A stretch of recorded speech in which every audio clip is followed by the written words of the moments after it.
Welcome back to the 2023 Tire Rack One Lap of America presented by Grassroots Motorsport Magazine, with coverage this year brought to you once again by Hooked on Driving. Today, we have Wendell and John from Wing Grandpa's Racing. Wendell and John, why don't you tell us a little bit more about yourselves, your team, and what you are driving this year? All right, I'm John McKinnon. I live in Savannah. Wendell lives in Nichols, Georgia. And our team is Wing Grandpa's Racing. And there's a big story behind that, and we'll cut it down real quick. But Wendell and I graduated together from the University of Georgia in 1979 from pharmacy school. We're both retired pharmacists, and we were roommates, close friends. I was the best man in his wedding in 1980. He was the best man in our wedding in 1982. Wendell had two boys and a girl. We had three boys. And somewhere along the line, we spent a lot of time with our families together, but unbeknownst to us, some of them got closer than others. And my oldest son married his daughter, and they have our four grandchildren. And so Wendell and I have been, in motorcycles together and car racing. And in the cars, one of the things that Wendell started it with a Miata 10 years ago with a big wing on the back. And I said, well, if Wendell's got a wing, I've got to have a wing. So every car that we've had since then, without exception, has had wings on them. And so it was just proper course to name it Wing Grandpa's Racing. And that's where it comes from.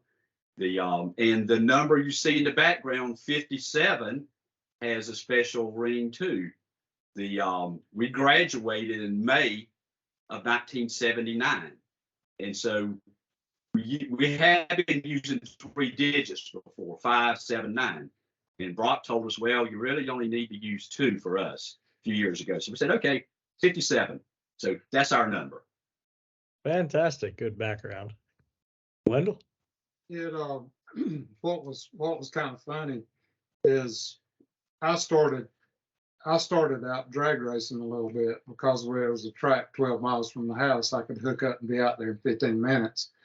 And so bought a few drag cars, but it's over too quick. So I ended up buying this Miata. And we would come over here to Savannah to Roebling, which I wish One Lap would come there one time because it's a fun track. And but I would be out there and John was still working. So I would take a snapshot that morning after I unloaded and send it to him while he was at work.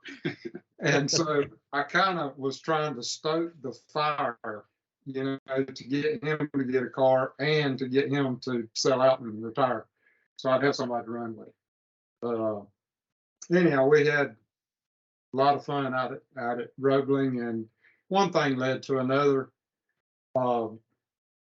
It was almost simultaneous, Grassroots Motorsports. I was subscribed to it, and it was almost simultaneous. I called John one day. I said, John, we need to see about getting in One Lap. And he said, I just got that magazine, and I was fixing to call you.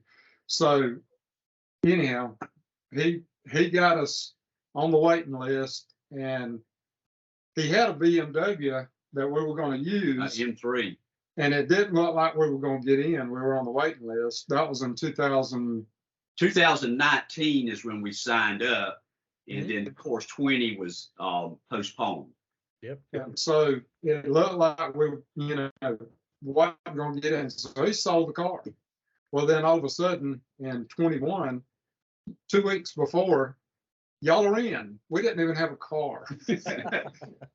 So we found the old red Mustang. I don't know if y'all remember it, the 06 Mustang GT, and comfortable, not very fast, but dependable and comfortable. And we had a ball.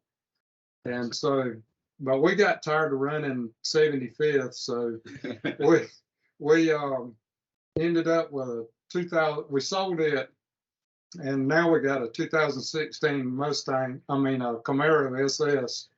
I think Bryan saw us at Roebling. We were testing it out the first time. So nice. I think it's going to be pretty capable. See, I thought your story with the Miata was going to go a whole different direction because you said, the drag races were over too quickly, so you bought a Miata, and I thought that's what you started drag racing because that would take about 20 seconds at a time down the quarter mile. No, So, we went to road racing. well, it's certainly a more interesting discipline, and I appreciate you guys being here today. And it's certainly an interesting background. I love seeing the closeness you guys have and the camaraderie there, and over many many years, and that really sort of fits in with the one lap ethos anyhow, and it's really neat to hear. Bryan, you seem to know these gentlemen fairly well from Roebling and being down your neck of the woods. What do you have for them? Well, talking with them down at Roebling for the Hooked on Driving event last time we were there, learned a little bit about them and their previous racing endeavors, and a couple of cars that they both own that's very interesting. Why don't you guys tell us about that? Well, I'll let Wendell start that. That was It started out, we had Miatas. I don't know, I think I had 6 total over the years and ended up with 4 at one time. And I got to understand why. But so started weeding them out anyhow, got down to 2. And John had several, but we did Champ Car a couple of times, which was a bucket list thing. To drive through the tunnel and come out in Daytona is just, it's worth the price of admission. But so anyway, we kind of run that, and speed creep, it got kind of fast, and anyhow, a little group kind of fell apart. But anyway, I ended up buying a Panos. And it was one of those bucket list things, that were built in Atlanta up there. And so we had toured the factory. yeah, we went and toured the factory, took a road trip in his vet and went and toured the factory, had a good time. But so I ended up buying a Panos. Well, I let him drive it one time, and then he called me a couple of weeks later and said, "Man, you need to come over to the house. I think I'm buying a Panos." So I was here when the guy delivered it. I like Chevrolet, as you can see, and mine's got a Chevrolet engine in it. Most of them had Mustang, 4.6s in them. John, he's got a Hoss. He's got his Panos is about 600 horsepower. It's Ford powered, and so it's bad to the bone. But now it is a trip. No nannies.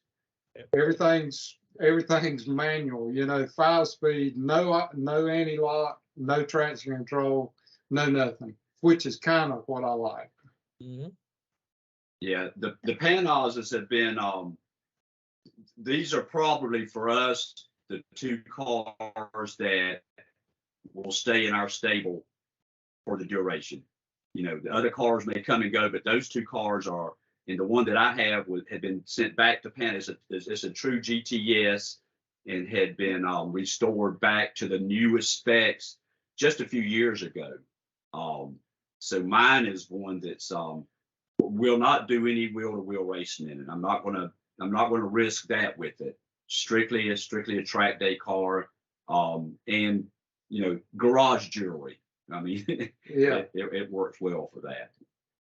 Nice. So when people play the piano, they're called pianists. When you have a bunch of Panos, are you called a Panoist? That's Good.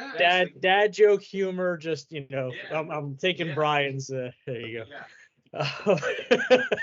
That's if I don't get the disapproving nod. At least. And John, tell everybody how much your neighbors enjoy it when you crank the Panos up to load it in the trailer.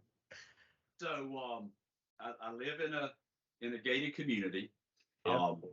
and there's only 207 homes here. We're on the river here in Savannah, and so I have to unload it and load it, in my hauler, and it's 600 horsepower, no mufflers, it's straight through. It's probably louder than your GT500 was, Solomon. And who was the one that had the loudest bark when we were at Atlanta Motorsports Park 2 years ago? It was a tie between us and Dave Schatz's Camaro. that Okay. was like running straight pipes with a megaphone attached to it. Yeah. Yeah. So my Panache is probably pretty close to that. I would never be able to run an A&P. That they wouldn't. I unload it, crank it. They're going to tell me to load it back up. But anyway, so in the neighborhood here, I just happen to be the president of the HOA. So I'll crank it out and drive it around the neighborhood, and and I get a lot of folks that know me, and they come out giving the thumbs up, and I'll rap it a few times, and then anybody that's a little concerned asks what I'm doing. I said I'm trying out the brakes. I got to make some adjustments. I can't do it right now. So it's really cool. My wife though will tell me, you don't need to be running it so much out here. Now, being that you were in the medical field, but you weren't a doctor, you're a pharmacist, are you sure they were thumbs that were going up, number one? And number two, how many bullet holes do you have in the side of your vehicle from appreciative individuals? I've been able to dodge all of those so far. Okay. So, Nice, good if suspension I see on that. anybody's concerned real fast, I pull it back in the house, pull it in the garage, and lower the garage doors real quick. Well, you sound like a hoot to have over for dinner. Bryan, I'll let you go next, and then I've got a couple after. Go ahead. So, guys, are you going to make sure that you remember the key for the trailer hitch for one lap? We've got I'm going to bring my real keychain. I should have brought it in. It weighs 20 pounds. I've got every key to every lock I've got, and some I don't even know where to go. But we got a container we're going to keep them in this year, and so we're going to keep up with it. So So a little inside baseball there. When we were at Roebling, the guy on the grid asked, "Is that trailer hitch going to come off?" And I said, "Well, let me go ask." So I went over and I grabbed Wendell and said, "They were asking about your trailer hitch. You think you can take it off?" He goes, "Nope, keys are at home." That's right. I didn't bring the keys. You don't even have to have a key for that Camaro. Just the fob, just get in, so it's easy to forget them. But yeah, we're gonna have the key for it this time. So Bryan, thinking back about Roebling, you remember the first pass I had out there in the Camaro, and I had to pull in the pits at the first lap. So this is a automatic, the 8-speed automatic with all your traction and track settings and all that. So I pull out, and we've got the Simpson hybrid Hans, and you know how you buckled in, and I pull out, and we're in touring mode. And so I'm like, man, I want to get this thing in track mode. Well, I can't lean down and look. It's the first time I've been on track, not familiar with cars, so I'm reaching around trying to find out where the mode button is to change. And all of a sudden, I look up and I go to ice, winter mode. Nope. The next thing I hit is the electric brake. And I couldn't figure out how to turn it back off. So by the time I come around, I flag myself back into pits. And I tell them, they're asking me, like, what's wrong? I said, man, I don't know what's going on with this. So I had to unbuckle and lean over to get it in track mode. And the rest of the session was good. And I told Wendell, I said, Wendell, when you get ready to go out, make sure you already know what mode it's in. Yeah. Learning the new car. Yeah.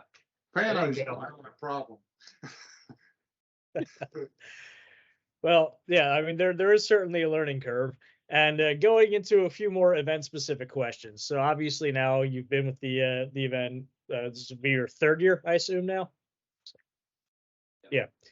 So what has evolved over the past 2 years of doing it, apart from the vehicle, obviously? But now to this year, what has evolved in terms of your mentality, how you approach the event, and how you prepare for it? So what has changed or what's remained the same?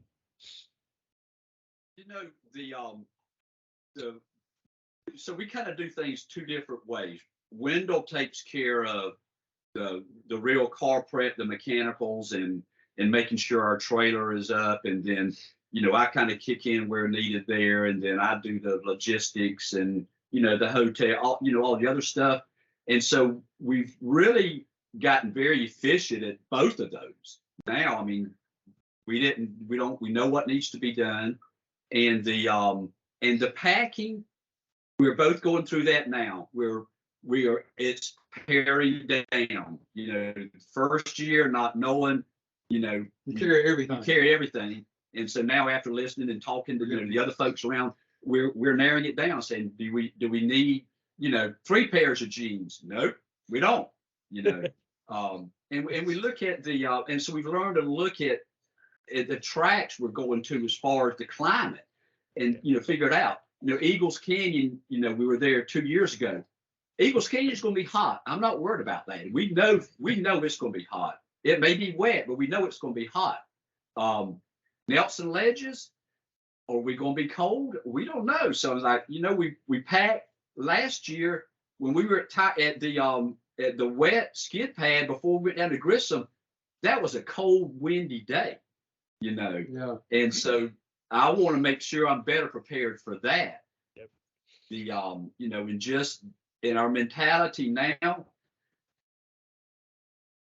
having done it 2 years, we really do know what's ahead of us as far as the entire each day's on track and then get ready for the long drives. So that part we've I'm mentally ready for that, and I think we adapted that pretty easily. It's like John said, you start up packing too much. I think it's learning to hone it down. And we don't take ourselves too seriously. We realize there's no factory teams looking for high 60-year-old drivers. And so we're out there to enjoy ourselves. The guys from Iowa that we met, Mark, John, Scott, Pat, Nick, all that bunch, Gary, Gary JD, Gary Grissom and JD, Howard, to us, that's what it's about now. Getting to see those, getting to see y'all again. Rob Bowen and Daryl, some of the things that you remember, we're cruising along in that Mustang, pulling the trailer, running about 80, and here comes Daryl and Rob by us, running about 90. 85. No, about 90. But Daryl was driving, but he had his whole body out the window taking a picture of us as he passed. I assume Rob had a hold of the wheel. I don't know, but stuff like that. How do you? And another thing, one of my favorite things that happened was getting inducted by Howard as from a lap puppy to a lap dog. Well, I wanted one of those maple syrup jars that had his picture on it, so I wanted one. Well, if you remember in 2021, the latch messed up and he couldn't get the back of the car open. He said, "I'll give you one, but I can't get back there to it." So he said, "Contact me later." So I did. He sent 2 bottles of syrup and a pack of pancake mix. And so over the year, we naturally eat it all. Well, last year I carried it back up there and said, "Howard, here, do you remember this?" He said, "Of course, yeah, I sent it to you." I said, "I want you to autograph it." Well, it was a plastic bottle. I forget where we were leaving. We had left Grissom heading to Carolina Motorsports. We were going along there and didn't slam the hood on the trailer good enough on the tailbox on the trailer. It flies up and our clothes were flying out. His clothes, not My my clothes. not my clothes. It's It's his clothes. in the middle of an expressway, and we didn't know what we'd lost.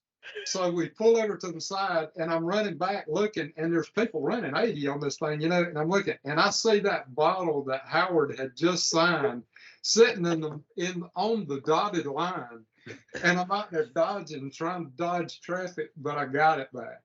So I don't know what else it costs. So that's a good point. So we actually haven't brought up in any of the interviews to date, so we can spend a minute on this for those that might sort of be wondering what this is all about. Howard Lefevre, who's been doing the one lap longer than I have, and probably longer than most people. I think close to Is 30 years. Yeah, who's a mainstay of the event. Wonderful individual with an interesting past that we'll leave for Howard to tell you, but he initiates all of our lap pups, and the way he does this is that Howard has a maple syrup. He's one of our friends from above the border to the north, and he has a maple syrup farm on his property. And what Howard kindly does is every year he brings down bottles of this maple syrup, which is phenomenal, and has some whiskey. So what you do is you have a little shot glass with the syrup in there, and then you have a shot of whiskey. And what you're supposed to do is first drink some of the maple syrup, then pour the whiskey into the shot glass with the maple, so it's at the bottom, and then down that together. And that is the Howard shot. And that is how we induct all of our lap pups into becoming a lap dog. And it's become a rite of passage for everybody. And it's one of those things that might seem insignificant. And to anybody driving by, looking at a whole bunch of grown men acting like fools while doing this, it might seem completely, out of left field. However, it is a wonderful, touching feeling, and it really does bring you into the sense that, here are people who you've never seen before. We're going to have a drink together and then go off on this adventure for the entire week now. So it truly is a kind of a neat, special thing that we're very appreciative to Howard for. And I mean, tell me your guys' experience with that. I mean, when you do it, it's not just another one of those things, is it? It does sort of set the tone for what you're about to go through, doesn't it? Yeah, honestly, I didn't know what it was about. I mean, the ritual. And so when we had finished up, Gary Greasom comes over and says, "All right, John, I gotta." We couldn't find Wendell, and we had wandered off. He said, "I gotta bring you over here to get you baptized." And I said, "Okay." I'm like, "Well, I'm not sure, but I'm game." So he took me over to the back of Howard's Corvette, and Howard, Gary says, "Okay, Howard, here's a lap pup. You need to do your thing." And I just followed Howard's orders, and it was the whole event was almost like a religious experience, and that really kind of tapped it off. It really did. I mean, I'm not being sacrilegious, but that's kind of the way it felt. And then sooner, Gary wound up Wendell and brought him through it too. It'd be etched in my mind till I die. Right. Yeah. I mean, look, I can say right now, I can close my eye, I can taste the maple syrup. I mean, after doing this for so many years, so it absolutely is, and it's not one of those things where it's like, oh, haha, he got you with it. No, it's as you're doing it, you'll have everybody going around like, oh, wait, are we drinking now? Are we doing this now? Everybody will come around to do one with you.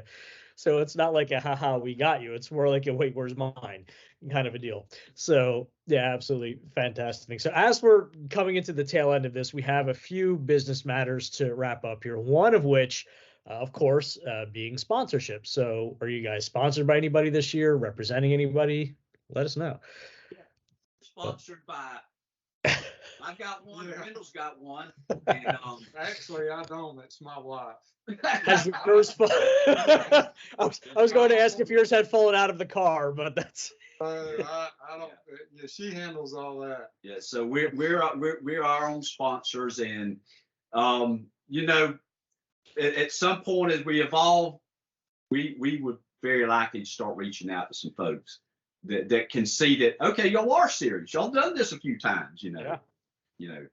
So are you also open to adding onto your wing as the week goes on? So obviously you're going to have a wing on said Camaro, otherwise you're going to have to rename your team. So, because I'm thinking, Bryan, that, I mean, this might be a thing that has to happen to add to the level of the wing as the week goes on. Just go ahead and tell him. Just look for the trailer. Just look. Look for our trailer. Just look for the trailer. We're going to leave it at that. Well, we will do that, and look, I'm really looking forward to catching up with you guys during the event. It's been an absolute pleasure to sit down for a little bit and get to know you guys a bit better, as well as Bryan. I'm sorry, go ahead. Solomon, one very important question that you forgot to ask. You're probably right. Go for it. What tires are you guys running? Oh, good one. Yeah, They're round and black. Yeah, we're running the Continental Extreme Sport Contact D2s. I think is their current version. It's the most recent version. That's we ran them last year on the Mustang, and we're really happy with them in the wet. The year before we had run Firestone Indy 500s, but this year the Continentals we felt like they gave us a good balance last year. Okay. So that's now, Bryan, 2 teams, I think, running that tire now, right? Yes. At least the ones we've interviewed. Yep. Okay, cool. Well, Bryan's right. That was an important question that I had missed, but thank you for filling that in. But yeah, once again, we really look forward to catching up with you guys on the event. We'll definitely make sure we stop by the trailer to take a look at that before we figure out what shenanigans we're going to be doing with the wing throughout the week. But yeah, absolutely. So guys, thanks so much for joining us today. Bryan, as always, I appreciate your help with it all. And for the 2023 Tire Rack One Lap of America presented by Grassroots Motorsport Magazine, I'm Solomon, that's Bryan, and they're the Wing Grandpas Racing. Be sure to watch us in a few days, and we can't wait to see you in South Bend.